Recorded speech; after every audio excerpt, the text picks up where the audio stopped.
Welcome, ladies and gentlemen, to another one of my Game of Thrones Season 8 predictions videos. So, I'm gonna be uploading a few more of these videos every week, maybe two, depending on my schedule really, discussing my expectations and speculations when it comes to Season 8.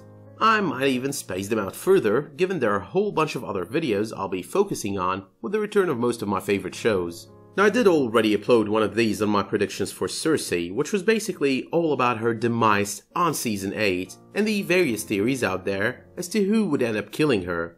And in a similar manner, I'll be doing the same on this video, only this time I'll be discussing what I think the future looks like for Jon and Dany. I'll basically be discussing the core of what I think would happen with them on Season 8, and I'll follow that with detailed scenarios where and when needed. But at the very end of this video, I'll be presenting you with various possible final outcomes and how they would both fit into their very own bittersweet endings as teased a while back by George Martin. So let's get started. Number 1. Let's start by Jon Snow's reaction to the news that he's not who he thought he was and rather happens to be a Targaryen.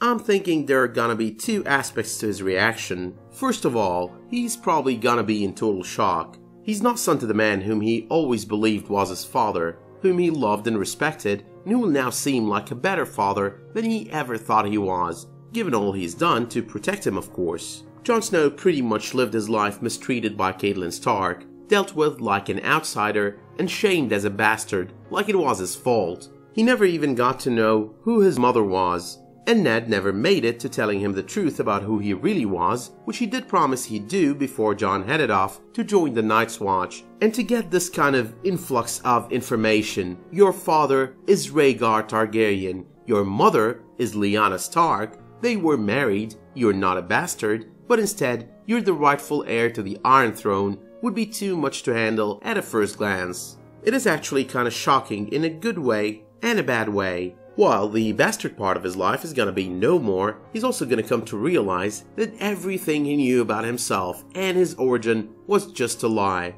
that his father is not really his father, and that his siblings are not really his siblings. But besides all of that, this kind of knowledge would also drop the incest bomb. Being Aegon Targaryen means he just did it with his paternal aunt, and that will probably add to the misery of the discovery. Now, it is true that Cersei and Jaime do it all the time as siblings, and Targaryens have always married into one another, quote-unquote, to maintain the purity of the bloodline. But when it comes to the rest of Westeros, everyone else seems to not really approve all that much of the idea.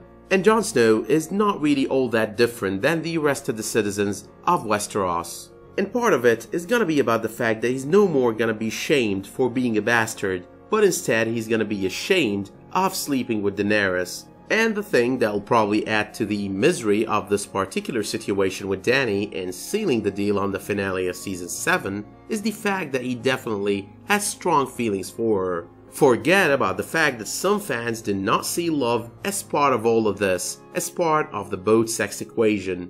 Jon and Dany did what they did out of having feelings for one another, and strong feelings at that, otherwise why risk it all? But anyway, that is probably gonna complicate things a lot more for Jon Snow, between viewing what they did as a mistake because of their familiar relationship and wanting to still be with her on more of an emotional level. But let's move on to number 2. As opposed to what a whole bunch of fans might believe, I don't think Dany will be all about power or all unhappy about the reveal of Jon Snow being Aegon Targaryen for that reason. I really don't think she's gonna care about that aspect at all. But I do actually agree and sort of believe that she'll be pretty angry and upset once she finds out, but for different reasons. She might at first think that it was all a game he was playing, a lie he made up, and even if she does believe him, she might think he knew all along and was just playing her before he made his big announcement. It all does depend on Jon's reaction though. Now, if he ends up pushing her away once he finds out they are related, it will be easier for her to realize he knew nothing about all of this, and in this case she wouldn't then think he was getting close to her for any kind of an endgame. But no, I do not think it will be about power or her wanting to be in power. In my personal opinion, Daenerys has a vision, and knowing she has a family member to share that with, and a decent one at that, might actually end up being a good thing in her book. After all, the only Targaryen she's had the honor of spending the most time with was her brother, Viserys, who was pretty much a jackass. Besides that though, and if we do set the incest bomb aside, he's a Targaryen she loves. And while, and as I stated moments ago, Jon Snow might take issue with their situation, she probably won't. The Targaryens are once again known to have always married siblings to preserve the purity of the bloodline, something that has been made clear a whole bunch of times on the show so far. But let's move on to number 3. So as I mentioned moments ago, some fans have been speculating Daenerys would rage over having to share power with Jon. Some of them as well have been expecting Jon would make a play for power, being the rightful heir to the throne and all. However though, I don't think that's gonna be the case. I could make statements like, Jon Snow is a man of his word and an honorable man, a statement that does hold true by the way. But we do already have one major hint at what his reaction in this specific context would be.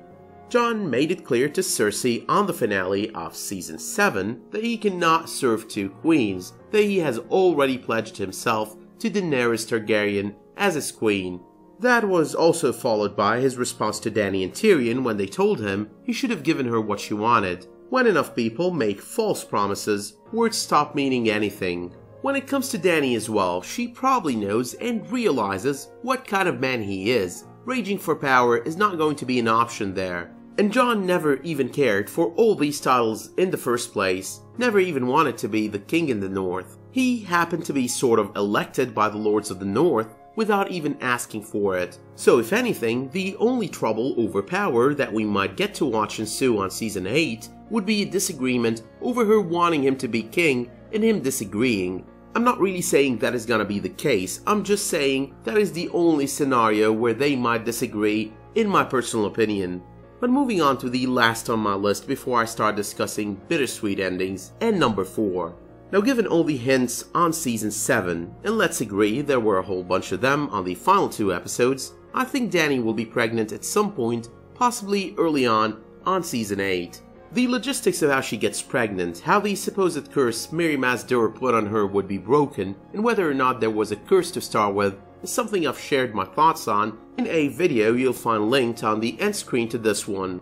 But I also do think her pregnancy will probably run its term before the end of the series, probably giving birth to her son with Jon on the finale. And while I stated earlier that Jon might end up not being the biggest fan of their relationship once he discovers how they are related, I believe he will marry her. Jon Snow, after all, has suffered his entire life the burden of being shamed as a bastard.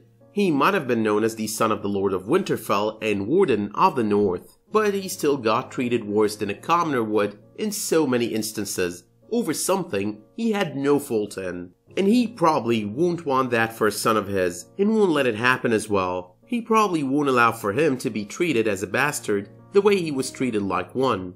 But on the other hand, when it comes to Dany's reaction to the pregnancy, I believe it's gonna be one of excitement, possibly worry, but definitely excitement. Two things have always seemed to burden Daenerys throughout the course of most of the series: the loss or possible loss of any or all of her dragons, and the fact that she cannot bear a child. You can basically see it in her eyes and hear it in her tone every time she mentions her inability to bear children. Add to that the fact that she's just lost Viserion as well. Now for her to be actually able to bear a child, that would definitely bring a whole lot of excitement to her life. But let's move on and away from general predictions and talk the roles these two characters and their child to be would play in the much anticipated bittersweet ending to Game of Thrones.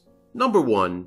I've always been a sucker for the concept of history repeating itself. So to see Daenerys die as she gives birth to her son would be very Lyanna Stark. But to make for an even more poetic ending, I can see Jon Snow dying as well. That, or at least he ends up going north of the Wall for good after having to sacrifice himself, becoming the new Night King and leading the undead away from everything that is south of the Wall. Now in such a scenario, their child would either end up being king to the Seven Kingdoms or end up on the run and in hiding, becoming the next Jon Snow. So he, or possibly she, for some reason I keep assuming it's gonna be a boy and it's gonna be a he, well if it's a boy it's a he anyway, but he or she would actually end up being raised, possibly as someone else's bastard, until they come out of age and are able to make their claim to the Iron Throne. Now I'd say the kid would end up with Sam Tarly, or Jorah Mormont, or Sansa and Tyrion, or Arya and Gendry. But moving on to number 2, Dany survives only to have to raise a child alone with Jon Snow all dead and gone, or having sacrificed himself, becoming the new Night King, and for the reasons mentioned earlier. Moving on once more, and number 3, Jon survives and becomes king, and has to raise his child alone after Dany dies either in childbirth or in battle. But finally, number 4, almost everyone ends up dead or turned into soldiers of the Night King's army, who succeeds in invading the entirety of Westeros. Sam takes Jon and Dany's child and crosses the sea to Essos, where he would raise the kid to grow into his mother, someone eager to cross back to Westeros and claim back what is his or hers. History then would repeat itself, only he or she would be in for a battle against the undead from the get-go. But that's all I've got for now. I'll be coming back with more of these over the course of the next few weeks. I'm just sort of trying to formulate them in my head, looking at the prospects each character would have come Season 8. The objective here is not to drop videos for the sake of dropping videos, so let me know in the comments what you think will be happening with these two come Season 8. Do you think Dany will end up being pregnant? How do you think Jon and Daenerys would end up reacting to him being a Targaryen? And if you think Daenerys were to end up being pregnant, do you think we would actually see their Targaryen baby on the series finale? And what kind of bittersweet ending do you imagine they would have? Do let me know as well if you liked this video by slapping it a much appreciated like, and while you're at it, you can always subscribe and enable notifications for my future videos. But until I see you next time, thank you all for tuning in and have a good one.